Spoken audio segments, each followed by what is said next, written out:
Assalamualaikum warahmatullahi wabarakatuh. Hello smart people, my name is Muhammad Iqbal Hamdani Tristiandi, a student of Sunan Gunung Jati State Islamic University Bandung, Faculty of Social and Political Science, majoring in Sociology, Class D, Semester 3. This time, I will talk about before and after COVID-19. Currently, the world is shocked by the outbreak of disease caused by a virus called corona, or known as COVID-19, coronavirus disease 19. The virus that was alleged to have started to plague on December 31, 2019 in Wuhan City, Hubei Province, China, is currently spreading to almost all corners of the world very quickly. So, World Health Organization (WHO) on March 11, 2020 declared this outbreak a global pandemic. Hundreds of thousands of people have been exposed to this virus worldwide. Even tens of thousands of people have died. The transmission is very fast, and it is difficult to detect people who are exposed because the COVID-19 incubation period of approximately 2 weeks in the case of the large number of victims.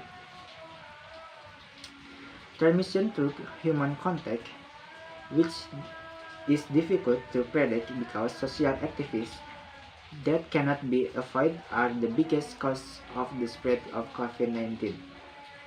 And under-discovered attitude and the increasing number of patients exposed to COVID-19 are the biggest cause of death. Hospital and paramedics who treat them feel overwhelmed so that many patients are not handled properly.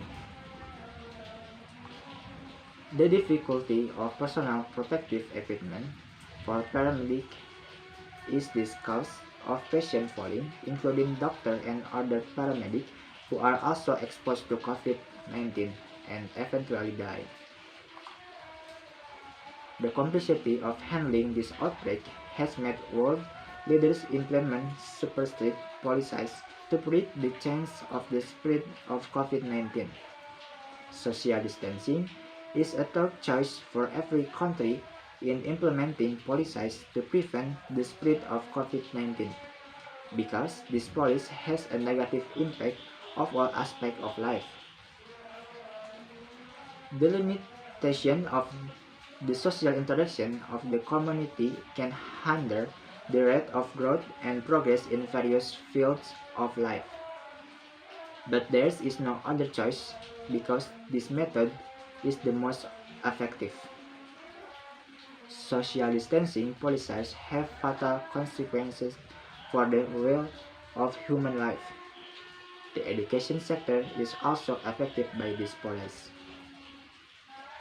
Before COVID-19 hit, we learned easily because we could go to school and interact and discuss directly with your teacher and classmates. So that learning is easier and more flexible because we get access to learning very freely without being hindered by anything. We can also participate in other extra activities at school. However, when COVID-19 hit, the government suddenly decided to leave or move the learning process from school or madrasah to at home, which made many parties confused. The unpreparedness of school or madrasah stakeholders in implementing online learning is a major factor in this choice, even though the government actually provides an alternative solution in providing assessment of students as a condition for promotion or graduation from educational institution in emergency situations like today. This shift in learning method forces various parties to follow the path that can be taken so that learning can take place. And the choice is to use technology as an online learning medium. The use of this technology is actually not without problems. There are many factors that hinder the effectiveness of online learning.